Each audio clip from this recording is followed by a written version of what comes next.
తెలంగాణలో కాంగ్రెస్ ప్రభుత్వం పట్ల ప్రజలు ఆగ్రహంతో ఉన్నారని బీఆర్ఎస్ మాజీ ఎమ్మెల్యే జీవన్ రెడ్డి అన్నారు.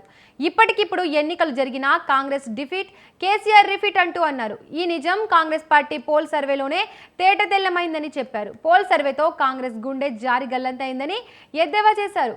సీఎం రేవంత్ పాలనపై రాళ్ల వర్షం కురిపిస్తారని హెచ్చరించారు.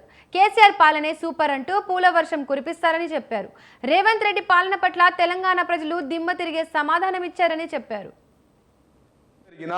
కాంగ్రెస్ డిఫీట్, కేసీఆర్ రిపీట్ అని కాంగ్రెస్ పార్టీ స్వయంగా తన ఎక్స్ వేదికలో నిర్వహించిన సర్వేలో తేటతెల్లమైందని చెప్పి ఈ సందర్భంగా తెలియజేస్తున్నా. వారు నిర్వహించిన సర్వేలోనే కేసీఆర్ పైన పూల వర్షం, రేవంత్ పాలన పైన రాళ్ల వర్షం కురిపించారని చెప్పి ఈ సందర్భంగా తెలియజేస్తూ ఉన్నా. ఎక్స్ వేదికలో ప్రజలు ఎలా కేసీఆర్ పాలన కావాలి, కాంగ్రెస్ పాలన వద్దు, కేసీఆర్ పాలన ముద్దు, రేవంత్ పాలన వద్దు అని చెప్పి ప్రజలు స్వయంగా తెలియజేస్తూ ఉన్నారు. ఇట్లా 1,50,000 పైచిలకు ఫాలోవర్స్ ఉన్న ట్విట్టర్ వేదిక సాక్షిగా ప్రజలంతా తెలుపుతూ ఉన్నారు. ఇది కాంగ్రెస్ పార్టీ ఇంటి పార్టీ కాదు, ఇది తెలంగాణ ప్రజలను దోచుకుంటే 420 పార్టీ అని చెప్పి ఈ సందర్భంగా తెలియజేస్తున్నా.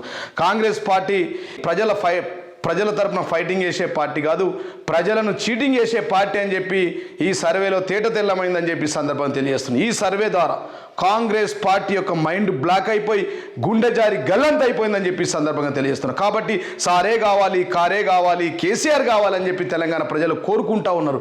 ఈ రాష్ట్ర ప్రజలంతా కన్నీరు పెడతా ఉన్నారని చెప్పి సందర్భంగా తెలియజేస్తున్నాం. కాబట్టి చివరికి కాంగ్రెస్ పార్టీలోని రాహుల్ గాంధీ దగ్గర, సోనియా గాంధీ దగ్గర ఈ చర్చ కొనసాగుతుందని చెప్పి ఈ సందర్భంగా తెలియజేస్తున్నాం. ఇకనైనా ఈ రాష్ట్ర ముఖ్యమంత్రి రేవంత్ రెడ్డి గారు తెలంగాణ తొలి ముఖ్యమంత్రి మీద మాట్లాడడం, తిట్టడం బంద్ చేసి ఒకవేళ కనుక తిట్టు తిడతా మాత్రం ప్రజలు తిరగబడతారని చెప్పి సందర్భంగా